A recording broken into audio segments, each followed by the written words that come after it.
ምንም አልተመ ታላቁን ራእይ መሰላል ተተክሎ ከምድር እስከ ሰማይ ሲወጡ ሲወርዱ መላእክት በእርሷ ላይ እግዚአብሔርም ቆሞ ከላይ ከጫፏ ላይ ያዕቆብ ከቤርሳቤህ ወደ ካራን ሲሄድ የለውም ነበረ አማካሪ ዘመድ ሳይጠልቅ ነበር ከዚያ እንደደረሰ ከራሱም በታች ድንጋይ ተንተራሰ።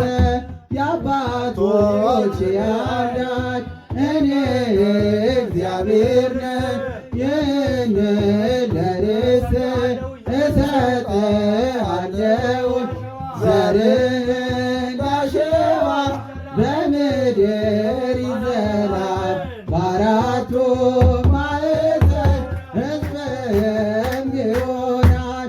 ያዕቆብ ከቤርሳቤህ ወደ ካራን ሲሄድ ነበረ አማካሪ ዘመድ ሳይጠልቅ ነበር ከዚያ እንደደረሰ ከራሱም በታች ድንጋይ ተንተራሰ። አበው በምሳሌ እንደተናገሩት ከምድር እስከ ሰማይ አምላክ የዘረጋ በላይዋ ተቀምጦ በግልጽ ታየ በያዕቆብ